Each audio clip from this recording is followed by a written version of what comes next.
Boa noite a todos, a graça e a paz do Senhor Jesus. Hoje vamos iniciar a exposição em Apocalipse, mais focado nas 7 cartas às 7 igrejas. E vamos iniciar hoje o capítulo 1, onde vamos ver uma introdução, pegar um pouco sobre o contexto de Apocalipse, que é importante, e também tratar sobre o início dessas 7 cartas. Para iniciar, vamos ler Apocalipse, capítulo 1, dos versos 1 ao 3.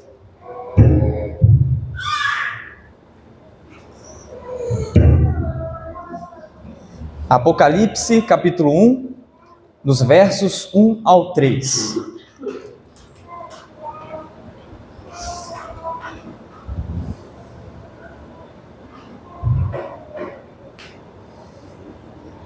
Diz o seguinte, o texto: revelação de Jesus Cristo, que Deus lhe deu para mostrar aos seus servos o que em breve há de acontecer. Ele enviou o seu anjo para torná-la conhecida ao seu servo João, que dá testemunho de tudo que viu. Isso é, a palavra de Deus e o testemunho de Jesus Cristo. Feliz é aquele que lê as palavras dessa profecia, e felizes aqueles que ouvem e guardam o que nela está escrito, porque o tempo está próximo. Amados, Apocalipse, ele não foi escrito para ser um livro impossível de entender. A gente às vezes tem essa concepção porque muitas vezes a gente pensa que ele tem linguagens ocultas e inacessíveis para pessoas comuns. Mas ele não é um livro enigmático a ponto de ser impossível de ser lido. A sua leitura é difícil, né? É o livro mais difícil de ser interpretado, isso é inegável. Porém, a forma como o João traz isso, ele mostra que não é para ser impossível. Na verdade, isso aqui foi para facilitar o nosso entendimento das coisas futuras. Devemos nos despir dessa crença de que o livro foi feito para que poucos entendam. Lembre que a maioria das pessoas que leram esse livro no início eram pessoas com menos entendimento que a gente. Elas tinham entendimento cultural da época, mas se você for parar para ver em questão de educação popular, aquele povo não tinha muito acesso à educação. Então não pense que esse livro ele é de forma enigmática demais e impossível de entender. Na verdade, o livro ele é repleto de simbologias e referências ao Antigo Testamento. A gente vê várias referências ao livro de Daniel, de Zacarias, ao livro de Isaías. E nesse capítulo 1, principalmente, a gente vê que a maioria das referências é por parte de Daniel, capítulo 7, onde ele fala da vinda do Filho do Homem. A gente vai ver aqui Jesus sendo retratado como alguém tendo cabelos brancos como a neve. Isso está tudo em Daniel 7. E assim a gente consegue compreender essas simbologias do Apocalipse.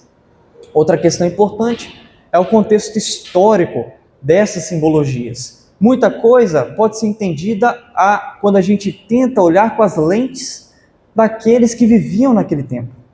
Então, há muita coisa que a gente vai interpretar com o Antigo Testamento, outras vão ser interpretadas com contexto local. E isso vai tornar a leitura bem mais simples, mais compreensível. E as simbologias, algo importante, não podem ser coisas sem embasamento, coisas que a gente tira da cabeça. O fogo quer dizer que queima, o fogo quer dizer que há poder. Qualquer criança faz isso. A gente tem que tentar buscar o Antigo Testamento e contexto local. O livro de Apocalipse, amados, às vezes é muito temido pela gente. A gente acha que é um livro inacessível e até tenebroso. A gente esquece que até vários louvores que cantamos na igreja vêm de Apocalipse. Nós cantamos um deles aqui hoje, que é ao que está assentado no trono, seja louvor ao Cordeiro. Está em Apocalipse 4. Outro louvor que a gente canta, que está em Apocalipse, Rei das Nações, Apocalipse 15, do verso 3 em diante, é o cântico do Rei das Nações. Então a gente, às vezes, tem muito preconceito com esse livro, achando que ele é, assim, ele é para outras pessoas que são curiosas com o futuro, pessoas que querem entender os enigmas atuais, porém, tenha em mente que esse livro é para você, é para nós, é para que pessoas comuns pegassem e lessem e tivessem esperança com a volta de Cristo. Então, vamos ler novamente o texto. Antes eu vou fazer uma oração. Senhor, meu Deus, nosso Pai, queremos agradecer o Senhor, porque o Senhor revelou a nós as Tuas verdades. Faça com que nessa noite possamos entender mais sobre as Suas obras, sobre a pessoa de Cristo e sobre quem nós somos como igreja. Que essa verdade penetre no nosso coração nessa noite e nos faça voltar para casa melhores, conforme a Tua palavra. Em nome do Senhor Jesus, ó Deus. Amém. Vamos ler novamente os versos do 1 ao 3. Revelação de Jesus Cristo, que Deus lhe deu para mostrar aos seus servos o que em breve há de acontecer. Ele enviou o seu anjo para torná-la conhecida ao seu servo João, que dá testemunho de tudo que viu, isso é, a palavra de Deus e o testemunho de Jesus Cristo. Feliz é aquele que lê as palavras dessa profecia, e felizes aqueles que ouvem e guardam o que nela está escrito, porque o tempo está próximo. Vejam, no início do verso 1, revelação de Jesus Cristo. O que está escrito nos foi revelado. Revelação significa mostrar aquilo que está oculto. Esse é o próprio significado da palavra Apocalipse. Apocalipse significa revelação. Esse é o significado da palavra. Logo, devemos nos debruçar sobre Apocalipse e saber que ele é o livro da revelação. Foi revelado da forma que Jesus quis que fosse revelado. Na parte B do verso 1, vemos escrito, para mostrar aos seus santos o que há de acontecer. Vemos constantemente várias pessoas pegando o livro de Apocalipse e fazendo coisas sensacionalistas. No YouTube a gente vê isso demais. Todo dia vai ser anunciado o anticristo. Todo dia a gente vê anúncio da marca da besta. A gente vê pessoas falando que o Armagedon vai começar. Essas falsas notícias envolvendo o livro de Apocalipse e o fim dos tempos acontecem há mais de 20 anos. Eu lembro que quando eu tinha 10 anos, eu não sei como que isso chegou em mim, eu tinha um DVD, um cara que ele pegava as profecias de Apocalipse, falava que é os Estados Unidos, que vai ser não sei o quê, e a CIA está fazendo um monte de caixões, muita teoria da conspiração. A gente tem que se esvaziar desse negócio, porque senão a gente chega nesse livro, a gente acha que está repleto de coisa falando do Trump, falando do Emmanuel Macron, mas você tira isso da cabeça, porque essas coisas sensacionalistas só vão atrapalhar o nosso entendimento do texto. Essas teorias malucas já tem muito tempo que estão por aí e a gente não pode engoli-las, não pode nem perder tempo com elas, porque elas atrapalham o nosso entendimento do texto. E elas até atrapalham e fazem com que a gente veja esse livro de forma enigmática demais. A gente não pode ver um anúncio de um chip da besta, de um chip que vai facilitar o pagamento que a gente acha que é a marca da besta. Só que não tem nada a ver com isso. Eu não ia falar disso, mas agora eu vou ter que entrar. A marca da besta, quando a gente vê lá em Apocalipse 13, não está relacionada com algo literal que vai acontecer, um 666 no seu pulso e na sua testa. Se a gente pegar, aí que está a interpretação junto com o Antigo Testamento. A gente pegar lá em Deuteronômio 8, quando fala lá para você inculcar a palavra nos seus filhos, no verso posterior vai falar o seguinte, para colocar uma faixa no pulso e na fronte, para que elas inculcassem isso na cabeça e praticassem a palavra de Deus. Logo, a marca da besta significa não algo que vai ser imputado a todos, mas algo que as pessoas vão fazer de livre e espontânea vontade. Vai ser algo relacionado ao que elas fazem e ao que elas pensam. Muito obrigado, meu irmão.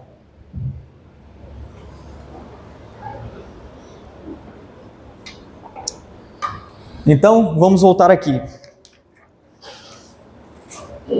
E o livro aqui ele está voltado para mostrar aos servos de Deus as coisas que vão acontecer. Esse livro é para você, irmão. É para nós é a revelação que Jesus nos passou. Isso deve falar aos nossos corações, nos fazer debruçar nesse conhecimento. A gente vê, quando a gente se depara com algo que a gente tem que estudar para trabalhar, a gente se esforça bastante. Mas quando a gente chega nas Escrituras, algo complicado que a gente empaca, a gente pula de capítulo, ou a gente ignora ele por completo. A gente chega em Levítico, não vou ler Levítico. Deuteronômio, meio complicado. Números, pelo amor de Deus. Então a gente tem que parar com essa ideia de que a gente não tem que se esforçar para entender o texto. A gente tem. O texto bíblico, a gente tem que se despir daquela ideia de que Jesus veio trazer uma palavra totalmente simples.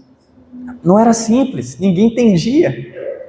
Devia ter uma cognição, você tem que se esforçar para entender a palavra de Deus mesmo. Exige esforço.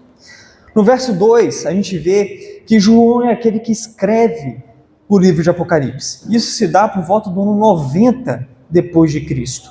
Estava já com uma idade muito avançada. Uma curiosidade é que no final do Evangelho de João, quando Jesus vai falar sobre Pedro, fala que Pedro teria que segui-lo, se referindo à morte de Pedro. E Pedro fica assim, tá, e o outro discípulo? Aí Jesus fala o seguinte, se eu quiser que ele viva por mais tempo, isso não te interessa. Ou seja, o propósito de João viver por mais tempo era escrever esse livro. E no verso 3, nós vemos que felizes são aqueles que ouvem e guardam as palavras desse livro. Em outras traduções nós temos bem-aventurados aqueles que guardam e praticam as palavras desse livro. Mas quantos não veem esse livro como um manual de teoria da conspiração e acham muito distante da sua realidade, dificultando estarem felizes com esse texto? Pois aqui diz, irmãos, felizes são aqueles que leem as profecias desse livro. Apocalipse não veio para nos deixar com medo, mas com esperança de que o sofrimento, todo o pecado, toda dor, toda angústia terá um fim, que Cristo virá para nos buscar e trazer um fim a todo esse mal. Quando estamos com as nossas vidas voltadas para o fim, sabendo que isso é só passageiro, que a nossa dor, o nosso sofrimento é só um espirro comparado com toda a eternidade que teremos com Cristo, a nossa vida fica mais leve. O nosso sofrimento fica mais leve. Não parece o fim do mundo mais. Igual diz Romanos 8:18, tenho por certo que os sofrimentos do tempo presente não podem ser comparados com a glória que há de ser revelada em nós. Então o Apocalipse veio para trazer esperança em meio ao sofrimento. Vamos ler do versos 4 ao 8. Diz o seguinte: João, às 7 igrejas da província da Ásia, a vocês graça e paz da parte daquele que é, que era e que há de vir, dos 7 Espíritos que estão diante do seu trono, e Jesus Cristo, que é a testemunha fiel, primogênito dentre os mortos e soberano dos reis da terra. Ele nos ama e nos libertou dos nossos pecados por meio do seu sangue e nos constituiu reino e sacerdotes para servir o seu Deus e Pai. A ele seja a glória, o poder para todos sempre. Amém. Eis que ele vem com as nuvens e todo o olho verá, até mesmo aqueles a que o traspassaram, e todos os povos da terra se lamentarão por causa dele. Assim será. Amém. Eu sou o Alfa e o Ômega, diz o Senhor Deus, o que é, o que era, o que há de vir, o Todo-Poderoso. Aqui vemos que Apocalipse foi escrito em formato de carta. É uma carta escrita às 7 igrejas da província da Ásia. Depois eu falo mais sobre essas 7 igrejas. Depois no verso 4, a graça e paz vem de Deus, não somente de Deus Pai, mas do Espírito Santo de Deus. Quando ele fala que 7 Espíritos que estão diante do trono, pode trazer um pouco de confusão, porém, o livro de Apocalipse, ele fala muito em questão de numerologia. Número 7, número 4 são bastante utilizados no Antigo Testamento também, falando sobre a totalidade e a perfeição. Logo, quando vemos aqui os 7 Espíritos de Deus, fala sobre o Espírito perfeito, que é o Espírito Santo de Deus. E a graça vem da Santíssima Trindade. Nós vemos o Deus Pai, o Santo Espírito de Deus e o Deus Filho manifestando essa graça a nós. E está nas mãos também daquele que é o soberano dos reis da terra. Jesus é o soberano, irmãos. Às vezes, em meio a essa complicada vida que temos, pode ser difícil de entender. Jesus é o soberano dos reis da terra. Isso às vezes pode ser difícil de compreender porque a gente vê que o governo não vai bem. Em todo mundo não vai bem. As lideranças mundiais não fazem tudo certo. Nós vemos escancaradamente que eles são maus. Se a gente pensa isso, quanto mais João. João estava exilado na ilha de Patmos. Nessa ilha eram colocadas as pessoas que eram desafiantes do governo, eram complicadas demais para ficarem em meio à população. Então elas eram exiladas. E alguns textos nos remetem que aqui nessa ilha eles eram forçados a trabalhar em pedreiras para o Império Romano.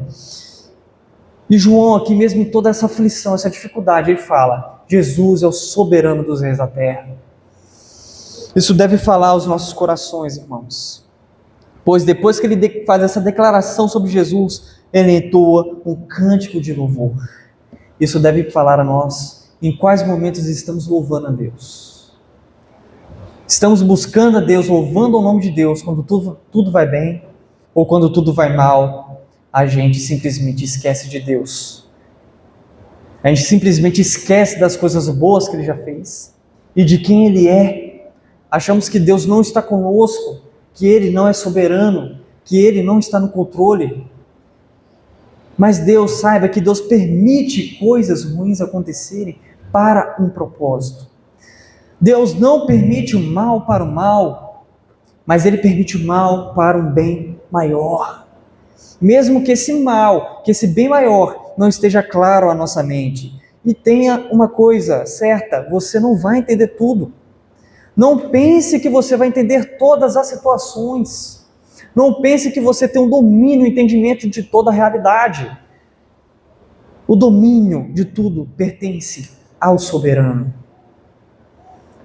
Então, mesmo que tudo vai mal, mesmo que as coisas não pareçam andar conforme você quer, saiba de uma coisa, você não é o soberano. O soberano é Deus. Mas Ele nos consola com essa revelação.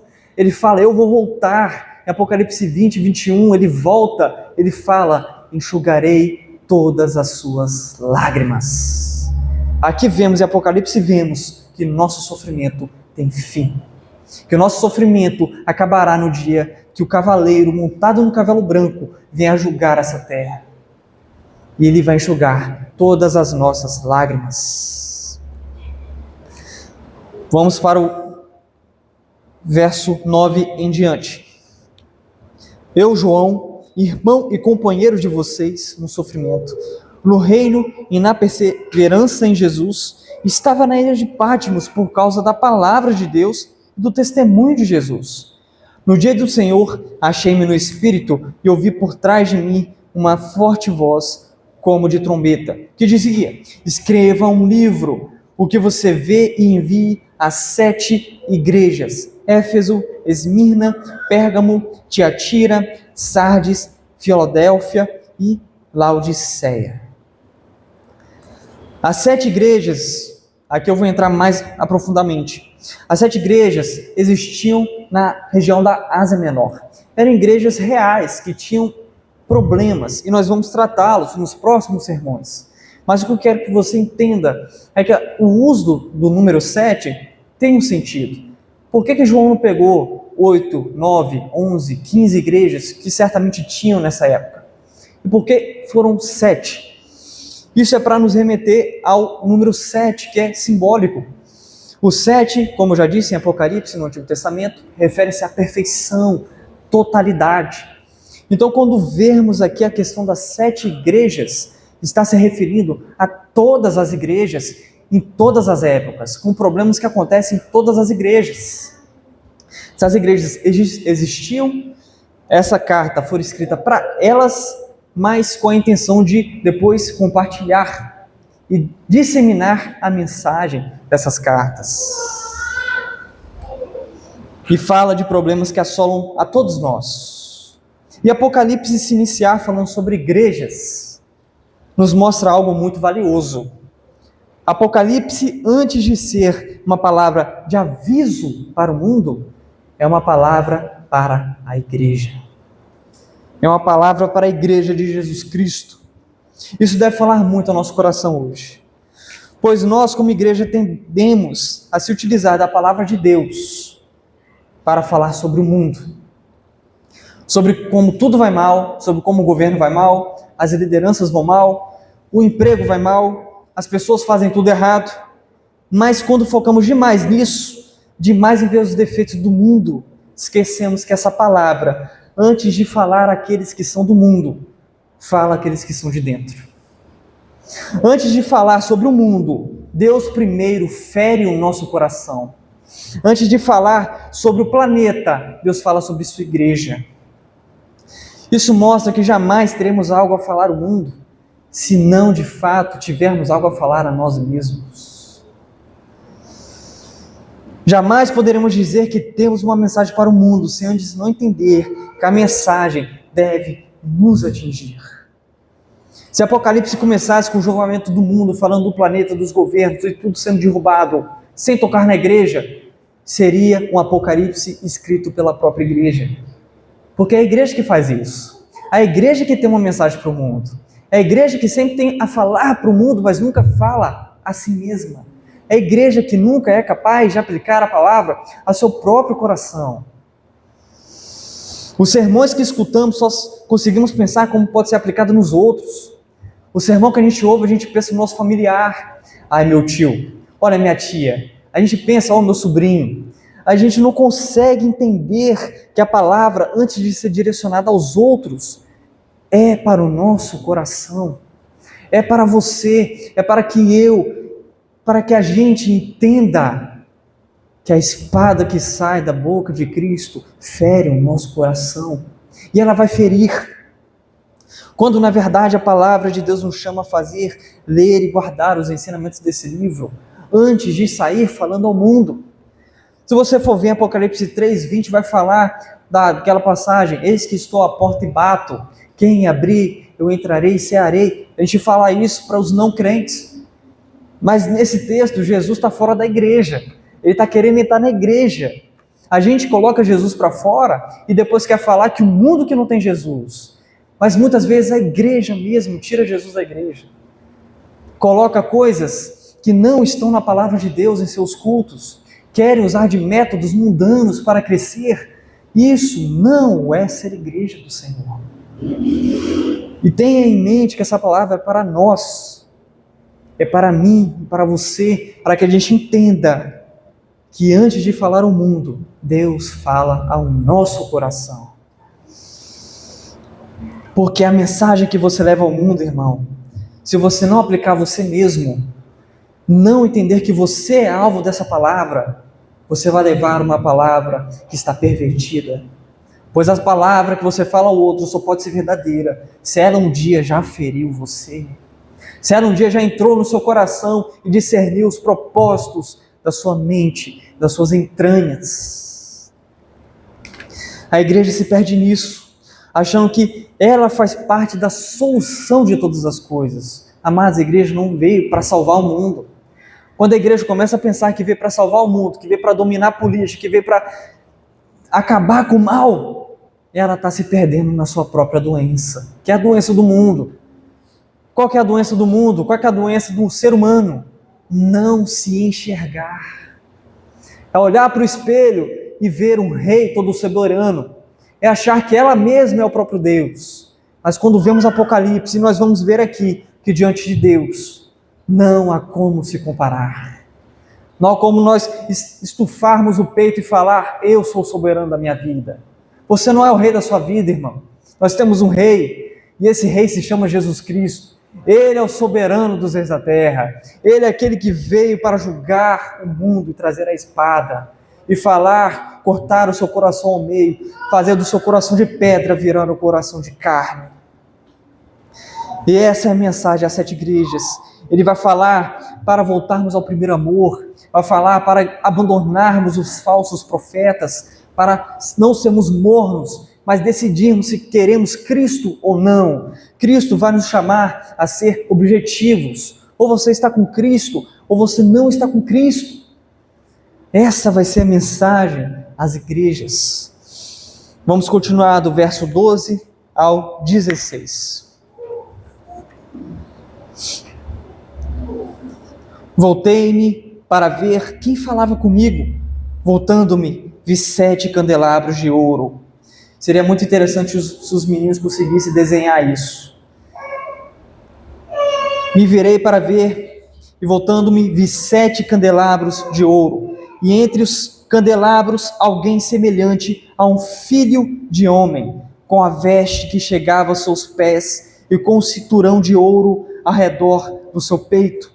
A sua cabeça e os seus cabelos eram brancos como a lã, como a neve, tão brancos quanto a neve, e seus olhos eram como chama de fogo. Seus pés eram como bronze em uma fornalha ardente, e sua voz como o som de muitas águas. Tinha em sua mão direita 7 estrelas, e da sua boca saía uma espada afiada de 2 gumes. Sua face era como o sol que brilha com todo o seu fulgor. João se vira para ver quem falava com ele, e ele tem uma visão extravagante demais. Ele vê um ser grandioso, ele vê primeiro os 7 candelabros, que depois vai ser nos revelado que simbolicam, é um simbolismo das 7 igrejas. E no meio das 7 igrejas nós vemos o Filho do Homem. Daniel 7 vai nos dizer que o Filho do Homem é o Messias. Nos evangelhos, Jesus fala de si mesmo: eu sou o Filho do Homem. E aqui nós vemos que é o Filho do Homem que está no meio das igrejas. E as suas vestes são parecidas com a que estão em Êxodo 28, verso 4, que são as vestes do sacerdote. Ou seja, ele é o sacerdote que está no meio das igrejas. Ele é o dono da igreja. Amado, o pastor não é dono da igreja. A igreja mesmo não é dona dela. A igreja tem dono, é Jesus. Jesus é aquele que institui o que é para ser feito ou não, como a palavra deve ser utilizada ou não. Por isso que eu não posso chegar aqui e falar o que eu bem entender, mas eu tenho que falar o que Cristo revelou aqui. A pessoa que chega na frente do púlpito e fala daquilo que ela pensa, daquilo que ela entende como verdade, sem embasamento, não é aquilo que o dono da igreja instituiu. A igreja mesmo não pode decidir o que ela vai fazer ou não. A igreja não pode escolher se ela vai cultuar a Deus ou não. Quem definiu isso foi o dono da igreja. Foi o Senhor que está com as vestes de sacerdote. Nós devemos seguir o dono da igreja. E ele continua. No verso 14, sua cabeça e seus cabelos eram brancos como a lã, tão brancos quanto a neve, e seus olhos eram como chama de fogo. Voltamos para Daniel 7 novamente. Daniel 7 nos mostra o ancião de dias, que é retratado como o Deus Pai. Porém aqui as atribuições do cabelo branco é jogada para Jesus, mas isso é para nos falar o seguinte: Jesus e Deus Pai têm a mesma autoridade. Ambos são Deus. Ambos são dominadores da terra. Ambos estão no comando de tudo. E aqui é para mostrar a questão do cabelo branco. Naquele tempo, o cabelo branco significava muito longevidade. Não se vivia muito naquele tempo. Ou seja, cabelos brancos eram para remeter que eram alguém experiente, que sabia o que estava falando, que era experimentado no sofrimento. Verso 15, ainda no verso 14, olhos como chama de fogo. O fogo, ainda mais naquele tempo, era utilizado para iluminar a cidade, iluminar aquilo que estava escuro. Logo, quando a gente vê que Jesus tinha olhos como de fogo, era para remeter que nada escapa dos seus olhos, nada escapa da sua visão. Em Hebreus 14, 13 vai dizer: não há criatura encoberta diante dele, tudo está nu e perante aos olhos daquele que temos que prestar contas. Amados, não há nada que você possa esconder de Deus. Ele enxerga no seu íntimo, no seu coração. É desse Deus que estamos falando. Verso 15. Seus pés eram como bronze numa fornalha ardente, e a sua voz como o som de muitas águas. A questão da fornalha ardente com bronze está muito relacionado à purificação do aço, do bronze. Ou seja, os pés daquele que está nos falando são pés puros, que nunca viram pecado. Ou seja, ele tem toda a autoridade, totalidade de perfeição para chegar e nos dizer o que é certo e o que é errado. Ele é o perfeito. E a voz de muitas águas, ainda mais naquele tempo, irmãos, pense numa coisa tenebrosa, eram as águas, o som da tempestade das águas. Quando ele diz aqui que Jesus tinha a voz como o som de muitas águas, está se referindo que a voz dele trazia temor. Era uma voz forte que trazia temor e medo a quem ouvia. Verso 16. Tinha em sua mão direita 7 estrelas, e da sua boca saía uma espada afiada de 2 gumes. Sua face era como o sol que brilha em todo o seu fulgor. Sua face era como o sol brilhando com toda a força. Não seria qualquer um que conseguia vislumbrar o seu rosto por completo. Mas aqui, graças a Deus, essa não é uma descrição literal de como Jesus está. Tá bom? Jesus não está com cabelo branco, nem desse jeito tenebroso. Mas aqui é para mostrar o que ele faz, quem ele é. Ele é aquele que tem esses atributos, esses poderes.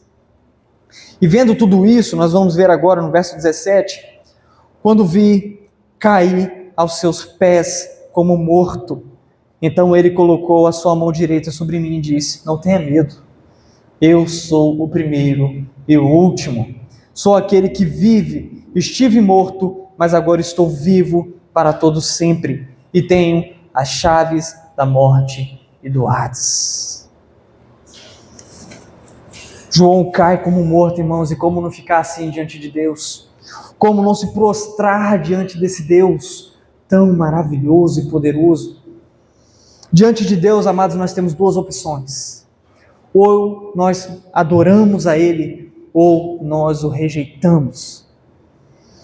Ou nós olhamos para a sua glória, assim como João, no verso 4, entoou um cântico a Jesus, ou a gente entoa um cântico, louvores a Deus, ou a gente ignora Ele com o que a gente acha mais importante. Não há como ficar neutro diante de Jesus. Um Deus tão glorioso. Mas Jesus chega até João e diz: João, não tenha medo. Sou eu, João, aquele que te pegou quando você era um simples pescador e te transformou num filho de Deus. E assim, às vezes a gente vê um Deus tão distante, a gente acha que Deus pode estar tão distante, tão grandioso, mas nós temos um Deus que inclina os seus ouvidos para nos ouvir. Veja o quão tenebroso e assombroso seria a figura de Deus. Porém, esse Deus majestoso é aquele que chega até você e fala teu nome e diz: venha bendito do meu Pai, você é aceito no meu reino. Ele não é aquele que veio cortar a igreja no meio. A gente vê que Apocalipse, ele tem uma relação de amor e ódio com a igreja. Ele vai pesar sobre a igreja, mas depois vai falar: Deus ama vocês, Deus nos ama. Por isso, quando a gente vê palavras de peso que vão ser trazidas aqui, as 7 cartas, não devemos olhar com a questão de julgamento de Deus, como se Ele quisesse nos matar, mas devemos olhar aquele que quer o nosso bem. Amado, tenha certeza disso. Você estar diante de Deus, seguir os seus estatutos, é a melhor coisa para você. Não se engane, não pense que é um peso que Deus está jogando sobre você, pois o maior peso, amados, ficou com seu sangue derramado na cruz. O maior peso ficou quando Ele experimentou a ira de Deus em nosso lugar, quando Ele na cruz do Calvário experimentou a ira de Deus e nos salvou da morte. O maior peso ficou com Ele, amados. o que nós fazemos agora é responder à graça que Ele nos deu, é responder à bondade dEle. Nós somos bons não para sermos aceitos, mas para agradecer a Deus, porque Ele foi bom em nosso lugar. E agora nós somos aceitos, mesmo imperfeitos, Deus nos recebe como filho de Deus merecia ser recebido. Como Jesus merece ser recebido, irmãos. Veja que Ele está no meio dos 7 candelabros, no meio das 7 igrejas. Ele está no nosso meio. E é Ele que advoga a nosso respeito. Continuando. Verso 19 em diante. Escreva, pois, as coisas que você viu, tanto as presentes como as que acontecerão. Este é o ministério das 7 igrejas que você viu em minha mão direita. Dos 7 candelabros, as 7 estrelas são os anjos das 7 igrejas, e os 7 candelabros são as 7 igrejas. Aqui divergem algumas interpretações sobre o que são esses anjos. Aqui entendemos que os anjos retratados aqui são mensageiros, que pode ser interpretado como os pastores das igrejas, ok? E aqui João é enviado a missão de propagar essa carta. E nos próximos domingos veremos a carta à igreja de Éfeso, onde seremos chamados a voltar ao primeiro amor. Amados, dito isso, que nós possamos entender que a palavra de Deus veio para nos trazer conforto, nos fazer entender que o sofrimento é passageiro, nos fazer entender que esse Deus grandioso está ao nosso favor e que a palavra deve ser aplicada a nós. Amém? Vamos orar?